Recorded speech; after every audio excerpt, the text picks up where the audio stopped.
D, wait for it, delightful. I got the name tag. You're in my world now, Grandma. What's up, nerds, and welcome to my week in review, where I come to you every Sunday with 3 entertainment stories that I personally find interesting, and then we discuss them down below. Now, also down below, you can find the articles that I read to bring you this video, and you can read them for yourself, or you can just watch this video where I'm going to read them to you. But before I get started on that, I just want to say that if you like what I do here and you enjoy independent content here on YouTube, please consider subscribing to my channel. YouTube is always changing up their algorithm, and small channels like mine, we always get shoved to the back of the line. So I please ask that you like, share, and subscribe, and I thank you in advance. So now that we got that out of the way, why don't we go ahead and get started on these 3 stories. So for my first story this week, this comes from Variety, and it's about Harry Potter, and it's about Ralph Fiennes, who plays Voldemort, and he is defending J.K. Rowling about the verbal abuse and directed at her, and he says it's disgusting. And I agree with him, but let's jump into this article, and then I'll discuss / tell you my thoughts. So it says Ralph Fiennes, who played, by the way, he's out promoting his new movie, The Menu, which I do want to see. It looks interesting. Anyways, okay, so it says Ralph Fiennes, who played Lord Voldemort, my favorite character, in the Harry Potter series, has defended the book's author, calling the relentless abuse and death threats aimed at J.K. Rowling disgusting and appalling. I agree. J.K. Rowling has written these great books about empowerment, about young children finding themselves as human beings, Fiennes told the New York Times during a long-ranging interview to promote his latest film, The Menu. It's about how you become a better, stronger, more morally centered human being. The verbal abuse directed at her is disgusting. It's appalling. I mean, I can understand a viewpoint that might be angry at what she says about women, he continued, but it's not some obscene uber right-wing fascist, but it's not okay. It's just a woman saying, I'm a woman and I feel I'm a woman and I want to be able to say that I'm a woman, and I understand where she's coming from, even though I'm not a woman. It was a little bit more than that, but I don't think J.K. Rowling said anything wrong. I'm on her side with this whole situation, 100%. She didn't say anything wrong. And even if you don't agree with her, death threats are never the okay at all, not even kind of. And people are showing up at her house. That's not okay too. That is not okay at all. Let's see. Rowling, who has become a polarizing figure in media in recent years, has received numerous death threats as well as abuse after speaking out on political topics. Which is so funny because she's here in America, she's very left-leaning. And before, when she was giving out her thoughts on politics, everybody was praising her up and down. Oh, you're a champion and everything. And now, because she said the one thing about transgender women, she is no longer an ally, and everybody hates her. Following a string of tweets in June 2020, critics accused her of being anti-trans, which she's not, and of voicing statements seen as harmful to the trans community. I mean, yeah, but this day and age, if you say, like, I don't like, I don't like their color of eyeshadow, they freak out and be like, you're a anti-trans. Last November, she tweeted, I've now received so many death threats, I could paper the house with them, and I haven't stopped speaking out. Last year, police in Scotland made inquiries after activists published a photograph of themselves holding placards outside Rowling's family home on Twitter in which her address was clearly visible. No charges were made, which was totally horrible. And you know what? Twitter let that crap ride way longer than they should have. It's ridiculous, and Elon Musk just bought it, so hopefully that shit changes real quick. I don't agree with any of that. I understand if you don't agree with her and you want to let her know, but death threats are never okay. Like, not even kind of. If somebody threatened my life, oh, trust me, their charges would be, I'd be like, I want to press charges. Police were again involved earlier this year after Rowling tweeted in support of the Satanic Verses. I don't know what that is. Author Salman Rushdie. Oh, okay. Salman Rushdie following his attempted murder, to which an anonymous Twitter user replied, "Don't worry, you are next," which was completely horrible. What happened to Salman Rushdie, even if you don't agree with, again, Salman Rushdie, a lot of people don't agree with him. But he lost his eye, which is so crazy. See, this is what I'm talking about. These crazy people that just make these threats and then they follow through with them. It's so crazy.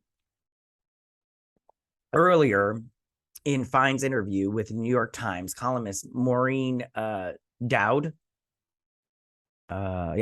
he also commented on cancel culture, saying, "Righteous anger is righteous, but often it becomes kind of dumb because it can work its way through the gray areas.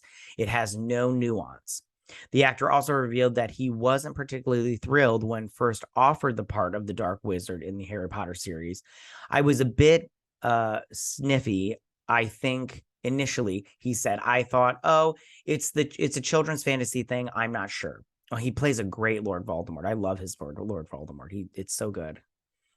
I just have to say again, Ray Fiennes is correct that this is disgusting, that she's getting all these death threats. And I mean, again, and I pretty much put my thoughts out there. I'm on J.K. Rowling's side 100%. She did nothing, said nothing wrong. And you can think I am whatever. I don't give a shit. Like, I literally don't care what people think about me. But it's just really, and please, don't show up at my house, because I'll tell you right now, I won't handle that shit well. Yeah, she, people are threatening harm to her. That's not okay. That is 110% not okay. And if something legally happens to them in terms of like charges or whatever, I don't feel bad for you. And I hope they do happen. All right, you guys, that is my first story of the week. So for my second story of the week, now this comes from Deadline, my favorite. I always say that because it is my favorite. I love this publication. Anyways, so it says secret Star Wars film from Damon Lindelof and Lucasfilm sets Ms. Marvel's Sharmeen Obaid-Chinoy as director. Okay. So those are the two people right there. And if you don't know who Damon Lindelof is, he wrote and a show ran. He did The Leftovers and The Watchmen show. Now, I'm pretty sure that they mention it in this article, and he did another one. What was the other one? I can't remember. Anyways, I personally loved The Leftovers. I thought that show was brilliant. I loved it. It was so good. It's just so good. I have nothing. Watchmen sucks. Okay, so moving on. All right, so it says exclusive. Look at you. Let me hide these articles. Okay, it says, following months of speculation, Deadline is now hearing from several sources close to the project that not only is Damon Lindelof developing a new Star Wars film for Lucasfilm, but that Sharmeen Obaid-Chinoy, I don't know how to say her last name. It doesn't matter. Anyways, has been set as director. Sorry, you guys. I have like a little tickle in my throat. Anyways, Lindelof is co-writing the project though it is unknown at this time who his writing partner might be. Insiders say the script is still being written, which means production is likely far out. That said, sources add it was important to Lucasfilm and Lindelof that a director be brought on so that the person's own vision for where they see this story headed gets included in the script. Oh, okay. It says Lucasfilm and reps for the woman could not be reached for comment. As for what the film is actually focused on, that will remain under wraps, as this project remains one of the more guarded secrets in all of Hollywood. As for when we will see this film, while it still seems a ways off, the feeling is given how proactive execs will were in finding a director for this film. That this Star Wars feature seems to have the most momentum out of all of the films currently in development at the studio. 2019 Star Wars Episode 9, Rise of Skywalker, was the last film to bow in the theaters, which it sucked, with the studios focusing on its TV projects over recent years since then. That said, they have a number of films in development, including this one, and Lucasfilms has been pretty clear they want to make sure the next series of films has a story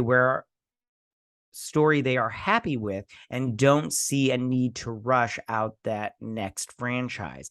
As Obaid-Chinoy, the highly sought-after director, continues to build on her strong ties with Disney after successfully directing several episodes of Ms. Marvel for Marvel Studios. Ms. Marvel was okay.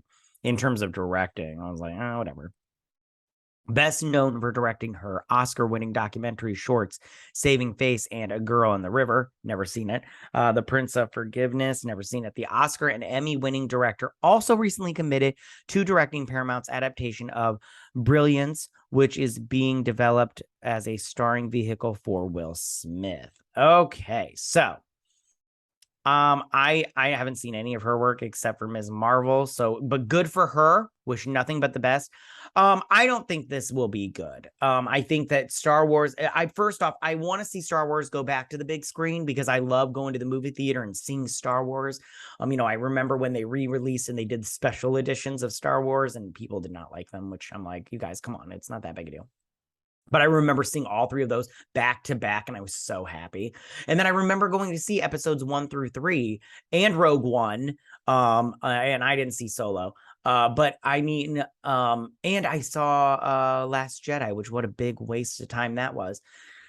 But I don't think this is going to be good. And I think that Damon Lindelof's recent Watchmen is just, a factor in there. Watchmen was very woke motivated, and I think that that's what this new Star Wars movie will be.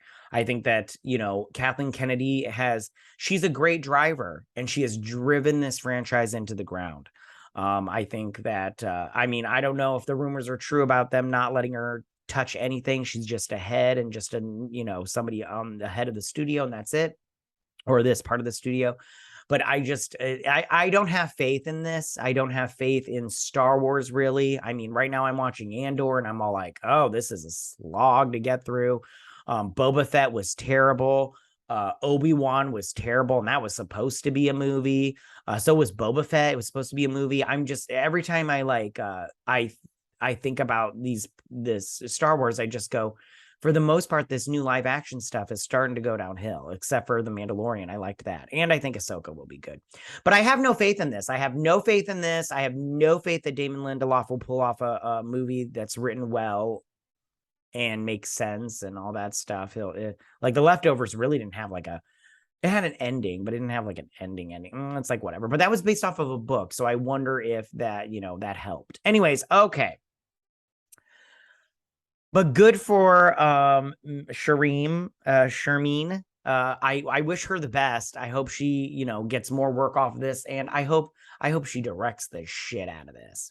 Okay, that is my second story of the week. So for my third and final story of the week. All right, you guys. So you've probably already seen this story all over Twitter and everything else, but I wanted to cover this story anyways.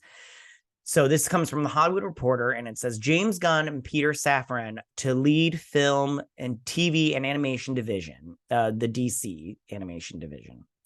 So here those two, the duo will report to David Zaslav and assume the title of co-chairs and co-CEO of DC Studios. Sorry, I just need a little bit more coffee. So it says, the hierarchy of power in the DC universe really is changing, and I don't know if that's a shot at Dwayne Johnson, but I feel bad for him a little bit. Anyways, in a stunning turn of events, filmmaker James Gunn and producer Peter Safran have been tapped to lead DC film, TV, and animation efforts as co-chairs and co-CEOs of Disney Studios, a newly formed division at Warner Brothers that will replace DC Films. The unprecedented move in which the top director will assume a top executive post, marks the end of a months-long search by Warner Brothers Discovery CEO David Zaslav to replace DC Films boss Walter Hamada, who departed the studio last week. That search had all of the Hollywood guessing and playing executive bingo for who would land one of the most coveted and challenging jobs in town. I'll give you my thoughts on what I think about these two in just 1 second, because I think this article's almost done. So it says, in recent weeks, Gunn and Safran were spotted on the Warner Brothers lot meeting with Warner Brothers co-chair Michael DeLuca about future projects. And according to sources, the initial overture to Safran and Gunn came from DeLuca over the summer, even as the studio was in a shaky talks with producer Dan Lin to take the job. And I did stories on those. You guys can check it out. Gunn will focus on the creative side of things, while Safran will focus on the business and production side. Both are expected to continue to direct and produce projects respectfully. They will report directly to Zaslav and work closely with Warner Brothers film bosses DeLuca and Pan Abdi. Sources say the deal runs 4 years and Gunn will be executive to DC. The goal is for them not to just be producers, but to truly function as executives, even as Gunn will occasionally hone a movie, which I'm glad to hear about that, because I do enjoy James Gunn's work. I'll talk about that in just a second. Unlike Marvel Studios, DC has multiple films set in separate creative universes, and according to sources, Joker filmmaker Todd Phillips' work on the upcoming sequel, which goes into production later this year, will not fall under Gunn and Safran's purview and instead will be overseen by DeLuca and Abdi. Matt Reeves, who worked under Hamada, has a budding universe based on his The Batman movie. It is unclear under whose purview Reeves' future projects would fall, but everything else moving forward would be under Gunn and Safran's. Good. Hold on, how much longer is this? Ooh, this is such a long article compared to... Anyways, DC has among the most entertaining, powerful, and iconic characters in the world, and I am thrilled to have the singular and complementary talents of James and Peter joining our world-class team and overseeing the creative direction of the storied DC universe, said Zaslav in a statement. Their decades of experience in filmmaking, close ties to the creative community, and proven track record. Thrilling superhero fans around the globe made them uniquely qualified to develop a long-term strategy across film, TV, and animation, and take this iconic franchise to the next level of creative storytelling. I hope they don't hook in the animation. I like the fact that the animation is separate. Anyways, Gunn is one of the more respected minds in the world of comic book filmmaking. That's true. He came up in the indie film space and became an A-list director in 2014 with Marvel Studios' Guardians of the Galaxy and its 2017 sequel. He jumped to DC in 2018 to develop the Suicide Squad after rival Marvel fired him as director of Guardians of the Galaxy Volume 3. The studio later reinstated him, and that project is due out in May of 2023. His DC foray, The Suicide Squad, was critically adored and spawned the hit HBO Max spinoff Peacemaker starring John Cena. Gunn is currently working on a second season. I did enjoy Peacemaker season 1. You guys can check out my coverage of that. I also enjoyed The Suicide Squad, the movie. I thought it was really, really good. I only had some tiny problems. Safran came up as a manager where he was among his clients and his full enmeshed in the world of DC as a producer of the $1 billion grossing Aquaman, only DC movie to gross $1 billion, the DCEU movie, and its upcoming sequel, as well as Squad, Peacemaker, and Shazam, and its sequel. His relationship with Warner Brothers extends. He also he was a talent finder. He would find talent and everything. So, he really has risen upward in a good way, unlike these people that suck and they fail upwards. Anyways, Warner extends back 10 years and includes the $2 billion Conjuring horror franchise that Safran company recently re-upped its production deal with Warner Brothers. Gunn and Safran will work with top execs at WBD, including TV boss Channing Dungay, HBO and HBO Max's Casey Bloys, US Networks Group Chair and Chief Content Officer Kathleen Finch. Okay, all these other people. We're honored to be the stewards of these DC characters we've loved since we were children, Gunn and Safran said in a statement. We look forward to collaborating with the most talented writers, directors, and actors in the world to create and integrate multi-layered universe that is still allows for the individual expression of the artist involved. Our commitment to Superman, Batman, Wonder Woman, Aquaman, Harley Quinn, and the rest of the DC staple of characters is only equaled by our commitment to the wonder of human possibility these characters present. We're excited to invigorate the theatrical experience around the world as we tell some of the biggest, most beautiful, and greatest stories ever told. All right, I'm going to stop reading this article because it is we're almost done. I guess I could read the rest of it. The move comes at okay, so he talks about after they got rid of Batgirl. All right, I'm gonna stop. It's Dwayne Johnson. It says right here, Dwayne Johnson. I want to say I feel bad for him because I think he was vying for the job. But I'm just is he really an executive, that Dwayne Johnson? Although I think he's a pretty smart dude, so maybe he would have been good. In terms of these two go, I've always enjoyed James Gunn's work. I mean, I never saw his trauma stuff, but I do like his movies, even that Brightburn movie. I liked that movie. I thought it was very interesting. Yeah, I liked it. And I like all of his Guardians of the Galaxy stuff. And then I did like his Suicide Squad, and Peacemaker was good also. I only have one problem with both those projects as a connected project, but whatever. Anyways, I don't let's see, hold on. There was some other stuff that I wanted to talk about in here. Matt Reeves, okay, his Batman, I hope it goes away. They can make a second one because I think they're already in production for it, like they're in pre-production. Fine, make a second movie, but then have that universe go away. Same thing with the Joker. I loved the Joker. I don't want to say anything bad about the Joker because I have nothing bad to say. I loved it. Loved it. But make a second one and then have it go away. Because I feel like we should just now focus on one universe and one universe only. Now they can do TV shows of that same universe, like Peacemaker. If he's in this universe, that's fine. But after all the movies that are done right now and TV shows, I say start fresh. I know that might be not popular with some people, but what are you gonna do? Let's see. And then I think that's pretty much it. They talk about that Dan Lin guy. I did stories on that. You can check those out if you really want to see what I have to say about that.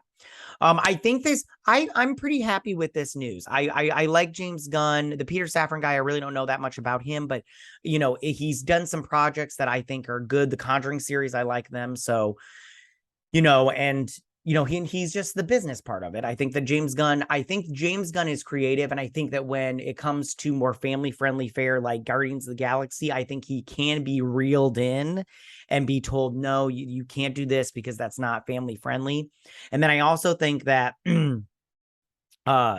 he also can do more adult fare, such as Peacemaker and Suicide Squad and stuff like that. So I think he has a good head on his shoulders creatively, and I think that he knows what he's doing. And I like his stuff, so I'm okay with this. But yeah, so that is my third and final story of this week. Tell me, what do you guys think about all of this? How do you feel about Ray Fiennes' comments about J.K. Rowling? Or do you agree with him, or do you not agree with him? Do you think she did anything wrong?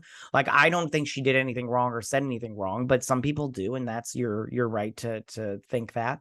But I love Ray Fiennes. I love J.K. Rowling, and I think that he is on the nose with the fact that the verbal physical abuse directed her way is disgusting, and it needs to stop. We need to stop being able to threaten people's lives, and it's just okay, you know, because it's not okay. Also, tell me, how do you feel about Sharmeen Obaid-Chinoy getting, and David Lindelof doing this new secret Star Wars film? Are you okay with this? Do you like Damon Lindelof and his work? Like I said before, I love Leftovers, but I don't like his Watchmen. It's not very good. And then Sharmeen, I don't know her work except for I did see Ms. Marvel, and that was like, directing wise, that was okay. It was nothing special, but you know, I mean, I'd give her a shot, but I don't know if I'd give her a whole Star Wars movie. But I don't think it's going to be good anyways. Tell me, what do you guys think about that? And then finally, how do you feel about James Gunn and Peter Safran taking over the DC portion and being CEOs and co-chairs of DC Studios? Is this a good idea, bad idea? Do you like this idea? Do you like James Gunn? Do you think Peter Safran is a good co-chair with him? I mean, obviously they worked on stuff together, so probably it's fine. But do you think they're going to do some good work, or do you think, I mean, they're obviously going to do another Harley Quinn movie. I hope they do Gotham City Sirens, but what are you going to do? But yeah, tell me what you guys think about this. Go ahead and leave all your comments in that section down below. If you like this video, go and hit that like button. You know, I won't mind. If you're new to my channel, please hit that subscribe button. I'd greatly appreciate it. And I will see you guys next week on my weekend review. You guys have a good week. Bye. Hey nerds, if you like this video, go ahead and click that geek what icon and subscribe. And if you like this video, go ahead and join me every Sunday with my weekend review.